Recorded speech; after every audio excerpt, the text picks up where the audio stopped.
ओम श्री गणेशाय नमः। ओम श्री रामचंद्राभ्यां नमः। ओम श्री हनुमताय नमः। ओम सीताभ्यां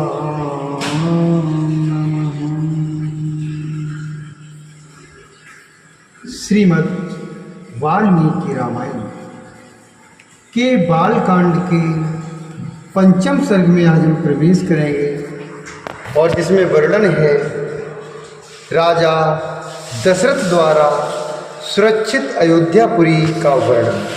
राजा दशरथ द्वारा सुरक्षित अयोध्यापुरी का वर्णन।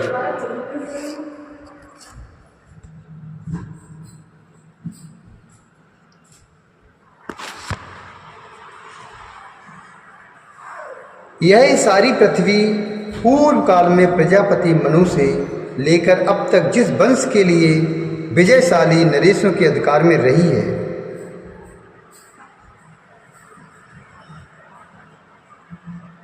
शर्वा पूर्वमियं येषामासीत्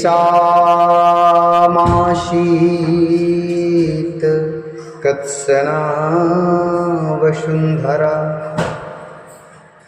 शर्वा पूर्वमियं येषामासीत् कत्सना वसुंधरा। प्रजापतिमुपादाय नृपाणां जयशालिनां। नृपाणां जयशालिनां।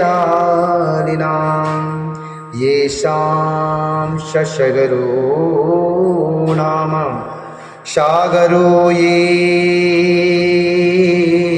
खानितः। सैष्टपुत्र सैस्तार्यं यान्तं पर्यवार्यन्। यान्तं पर्यवार्यन्।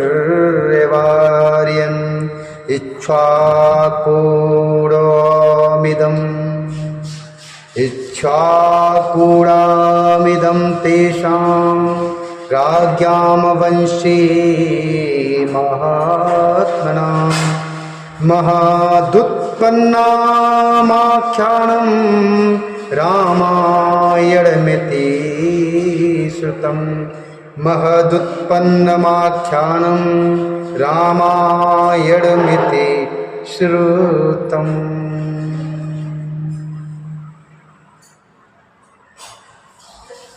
श्री राम।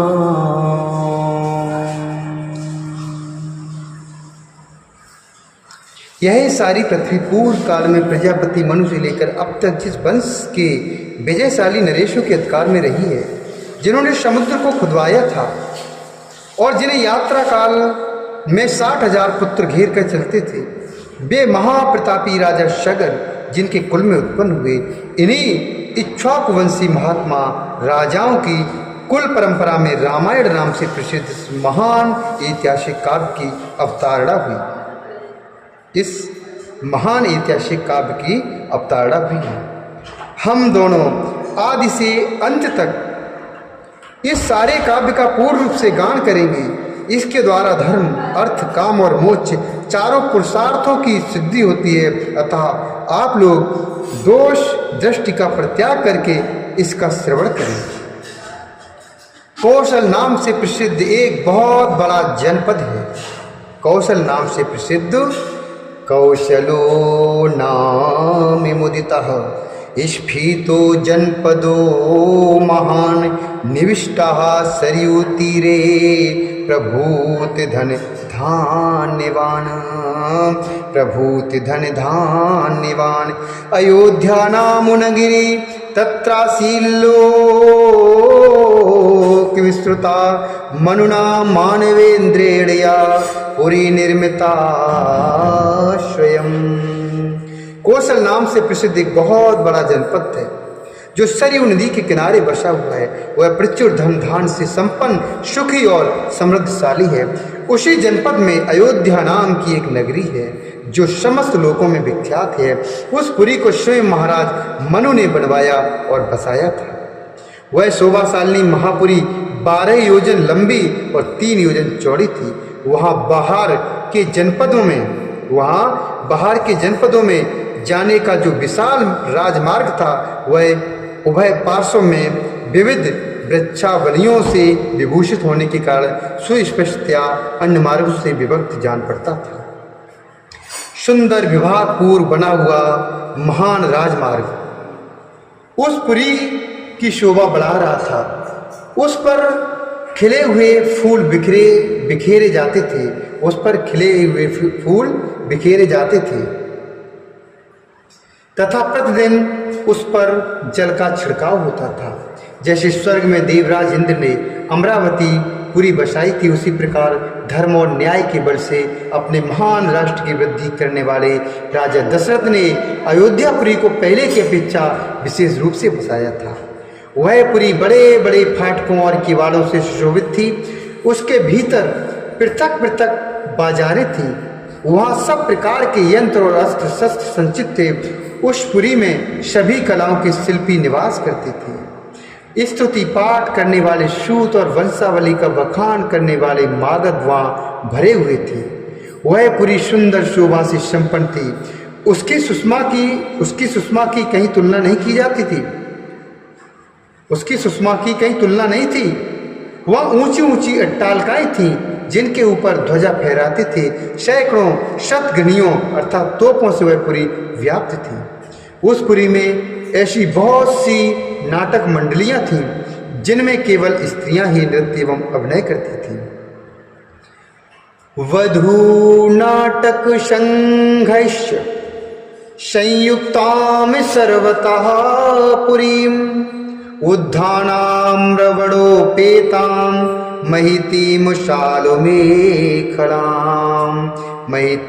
शालमेखलां दुर्गगंभीरा परिखां दुर्गा मन्यैर्दुराशदां वाजिवारण संपूर्णां गोभिरुष्ट्रैः खरैस्तथा। उस पुरी में ऐसी बहुत सी नाटक मंडलियां थीं जिनमें केवल स्त्रियां ही नृत्य एवं अभिनय करती थीं। उस नगरी में चारों ओर उद्यान तथा आमों के बगीचे थे।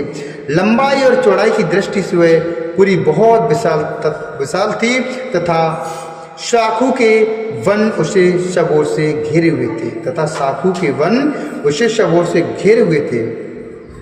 उसके चारों ओर गहरी खाई खुदी थी जिसमें प्रवेश करना या जिसे लांघना अत्यंत कठिन था। वह नगरी दूसरों के लिए सर्वथा दुर्गम एवं दुर्जय थी।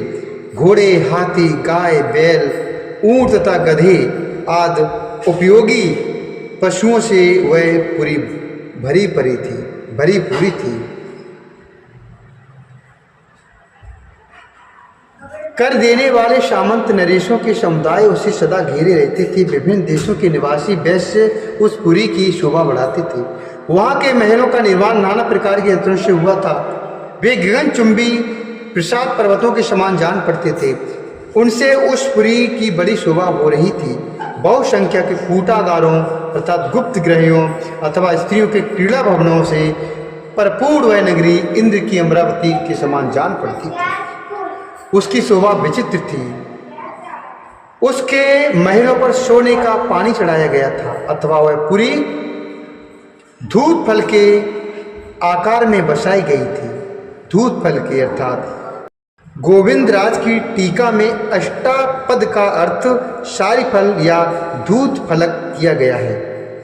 वह चौकी जिस पर पासा बिछाया या खेला जाए धूत फलक कहलाती है। पुरी के बीच में राजमहल था। उसके चारों ओर राजवीथियां थीं और बीच में खाली जगह थी। यही अष्टापदाकारा का भाव है।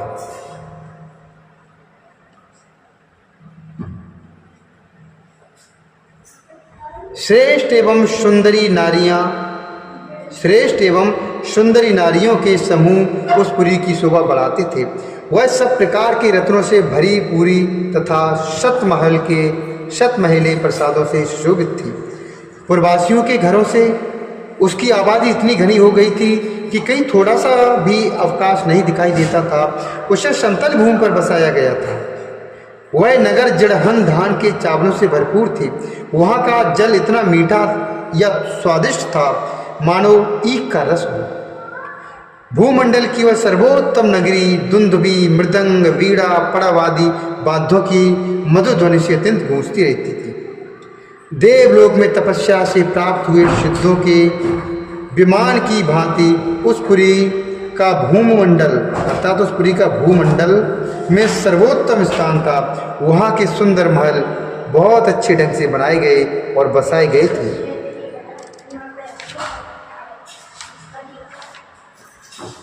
उनके भीतरी भाग बहुत ही सुंदर थे। बहुत से श्रेष्ठ पुरुष उसी पुरी में निवास करते थे।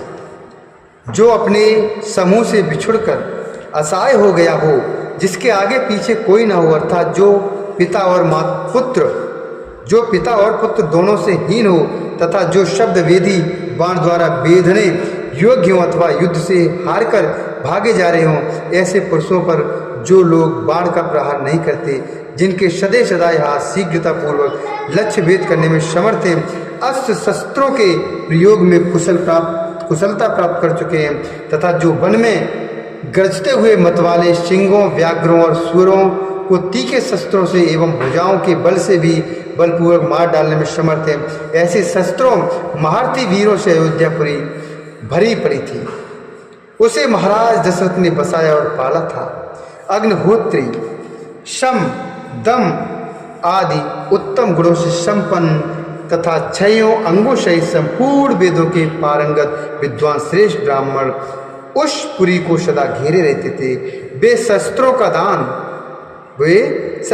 दान करने वाले और सत्य में तत्पर रहने वाले थे। ऐसे महर्षि कल्प महात्माओं तथा ऋषियों से अयोध्यापुरी शोभित थी तथा राजा दशरथ उसकी रक्षा करते थे। इत्यार्षे श्रीमद् रामायणे वाल्मीकि आदि काव्ये बालकांडे पंचमः सर्गः। इस प्रकार श्री वाल्मीकि निर्मित आर्ष रामायण आदि काव्य के बालकांड में 5वां सर्ग पूरा हुआ। बोले श्यावर रामचंद्र भगवान की जय। महर्षि वाल्मीकि भगवान की जय।